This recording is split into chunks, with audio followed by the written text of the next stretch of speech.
So, first off, before I start with my talk, I'd like to ask a couple questions from everyone. So how many of you are familiar with like true crime media, like podcasts, movies, books? Maybe, okay, I see one hand, a couple, okay, good. Great. Yeah, so this study was in the days before the pandemic when people could have, in-person meetings and conferences and whatnot. So that, I'll tell you more about it as I continue with the rest of this talk. But true crime plays a big role in this study, and I'll say more about that later as well. So, today, right now, traditionally, there are two ways that crowdsourcing, okay, so I just added a slide. So before I continue with the rest of my talk, first of all, if I want you to take away anything from this talk, is that we found three tensions in crowdsourced investigations, in this specific crowdsourced investigation, and it may be true for others. And they were the tension between experts and crowds, between security and privacy versus openness, and between entertainment and reality. And we found that these, the organizers for the event, for CrowdSolve, managed them in 4 different ways, or lack thereof in the case of architecture. So they were laws, norms, markets, and the absence of technological infrastructure. And this closely maps on to Lessig's New Chicago School theory, or what he calls his pathetic dot theory. And I'll explain more about this in the rest of the talk. So traditionally, there have been 2 ways that crowds take part in law enforcement investigations. So there are top-down investigations that are led by law enforcement officials, and bottom-up investigations led by members of the public.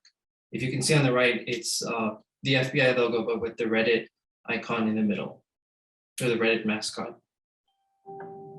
So top-down investigations where law enforcement asks for tips from the public have existed since at least the 1850s in the form of wanted posters and even TV shows such as America's Most Wanted, which has claimed responsibility for over 1,000 arrests.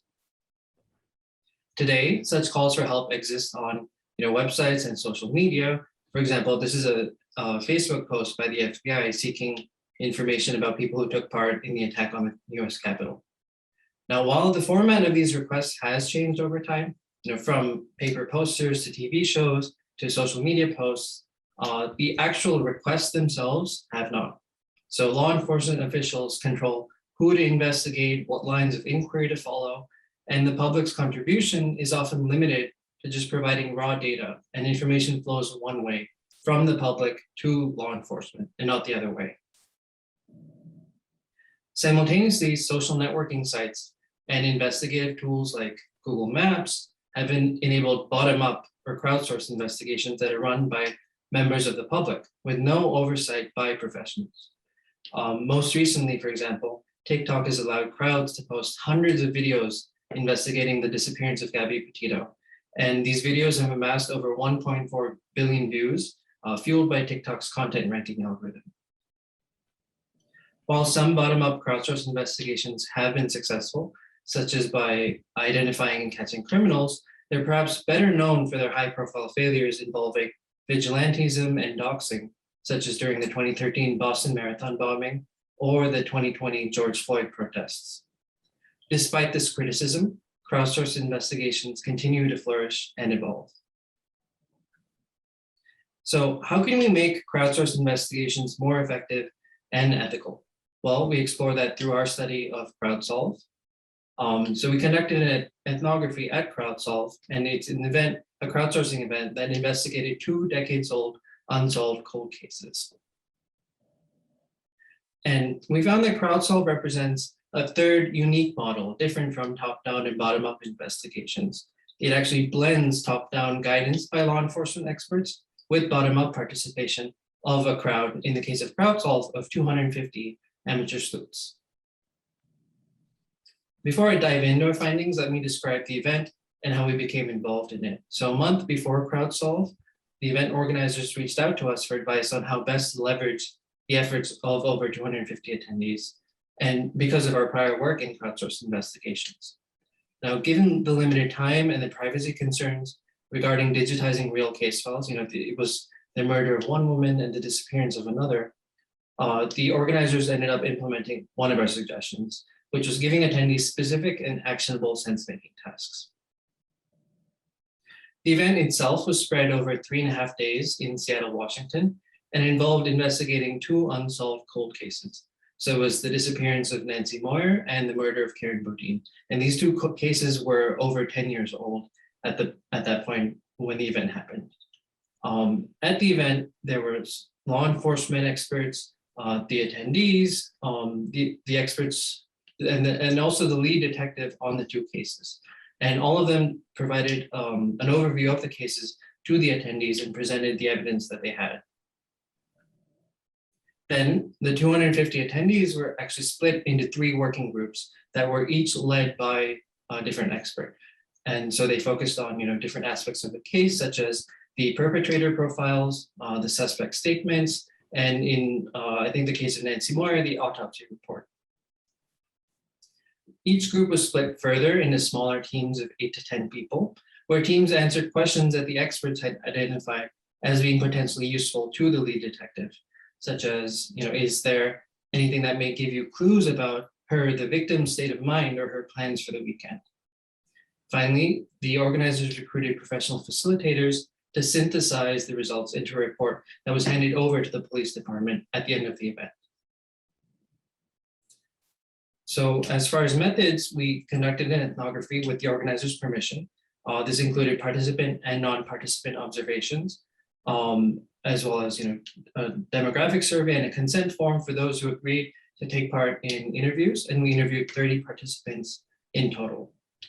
As an analytic lens, we used Lee, Dorish, and Mark's lens of human infrastructure to analyze all of our data. In doing so, we found 3 overarching and interrelated tensions that need to be managed for expert-led crowdsourced investigations to be both effective and ethical. So the first tension is between the control of the experts who are organizing the event and the crowd of true crime fans who are eager to participate but may not know how to contribute effectively. So organizing CrowdSolve required considerable effort both from the organizers and the experts. So this included making sure everyone wanted to participate. That is, the detective in charge of the 2 cases, other experts with relevant expertise, the victims' families, and the attendees. Then the organizers spent almost 400 hours curating hundreds, if not thousands, of pages of interviews, reports, and photos, so that the attendees could make sense of the case files and generate useful insights. Because if they handed the case files directly to the attendees, they may not be as successful. As one of the organizers described the case files, she said, it was just a mess. We also found that the experts' time and attention was spread thin. And as a result, many teams who may worked in an unstructured manner or often veered off topic. One participant said, you get one table who just talks to them for the whole time. And I didn't get a chance to ask them a question about one of the victims. Despite this, we found that the experts helped attendees learn and generate useful leads. For example, one participant said, having an expert there meant that you can bounce ideas off of them. They really get it because it's their field and they're bouncing ideas back. The detective in charge of the case also told us about how somebody pointed out a paint database, and they can do some spectrometry on one of the paint flakes that we've collected in this case, and possibly tell me the make and model of the car that it came from. So initially, they had a paint flake from one of the, I think that was, they found on one of the victims, and they weren't sure what to do with it. And one of the attendees actually had experience and knowledge with identifying where paint flakes, how to find the origin of paint flakes. And they put them in touch with someone from the Royal Canadian Mounted Police on how to actually, find out where it's from. So the second tension is between security and privacy versus openness. On the one hand, opening up the cases and sharing as much information with the attendees as possible would simultaneously maximize the chances of discovering new leads and facilitate an immersive true crime experience for the attendees. On the other hand, the organizers also had to weigh the privacy considerations of the victims and their families, as well as the law enforcement's desire to maintain a viable legal case. Most notable was the organizers' the decision to physically hand out printed case files instead of digital ones to decrease the likelihood of leaks. So, this included printing out photos of evidence, suspect interviews, and autopsy reports. Every day, the attendees were given like hundreds of pages that they were required to go through. And then at the end of each day, they took back the case files to make sure, to further reduce the possibility of leaks. We still found that attendees use technology despite this. So some teams use software like Google Earth and Google Docs to synthesize their results, and this may have made them more effective at generating useful leads. Still, these attendees were careful with how they use technology. For example, one participant said, "We were using Google Docs and realized maybe that's not secure. So we were trying to figure out how to compile information properly other than with just sticky notes. And the best we came up with was like an Excel spreadsheet that we could print out." The organizers also fostered social norms for appropriate behavior by expressly telling attendees not to engage in vigilantism. So this included, the experts providing verbal warnings, saying, "Don't go out and try to interview people." And they also, the event itself was very enclosed within one conference hall that, people couldn't leave, take evidence outside of. However, some norms weren't embraced by all attendees, or they weren't clearly set. For example, a small number of attendees did end up visiting crime scenes, although they were 10 years old, and they visited local libraries to conduct more research. For example, one participant wanted to, I think there was soil that was found on one of the victims, and they actually ended up searching for the weather reports at one of the local libraries to understand whether it was rainy the day the victim was found. Overall, however, this low-tech approach was largely successful in achieving one of the organizers and lead detectives' goals for the event. To the best of our knowledge, no information has been leaked. Finally, the third tension is between the entertainment aspects of the event and the reality of the murders and their real-world consequences. We found that attendees' enthusiasm led to invested participation, but it occasionally bordered on fetishization. In turn, one attendee questioned, what kind of social dynamic do we have here, both in the room and then outside with the family? One of the family members responded saying, "There's not much that we haven't heard at this point. We've actually had to ask people, no, please be direct with us, don't talk around it." And then when they don't get this horrified response from us, then they actually feel better. We also found that the family's presence helped attendees empathize with the victims, and therefore heighten the stakes of the event. It's not just an intellectual exercise. They're real people who are being affected by what they were doing. And it strongly motivated them to work hard and generate leads. We also found that the attendees were able to glean valuable information from the families that maybe aren't in the report, such as what kind of person were they, what were their daily schedules, and so on. So these are the three tensions that we found. Where do we go from here? Well, we found that the organizers used 4 different regulation mechanisms that closely matched Lawrence Lessig's new Chicago School theory to minimize the risks of inappropriate or unwanted behavior. So Lessig's theory, which is also called the pathetic dot theory, posits that human behavior can be regulated in 4 ways. The first is laws, then norms, markets, and finally architecture. Similarly, at CrowdSolve, the organizers used legally binding non-disclosure agreements to ensure that information wasn't leaked. Second, they fostered appropriate social norms by instructing attendees to not engage in vigilante behavior. Third, the cost of attendance was hundreds of dollars, which caused those who were willing to pay to feel more invested emotionally and financially, and also raised the barrier for nefarious actors. Fourth, the organizers intentionally limited the use of technology. And even though this negatively affected collaboration and possibly effectiveness within the event, it did prevent information from being leaked, which was one of the organizers' main goals. It was like demonstrating that law enforcement can open up real case files and have a crowd help them.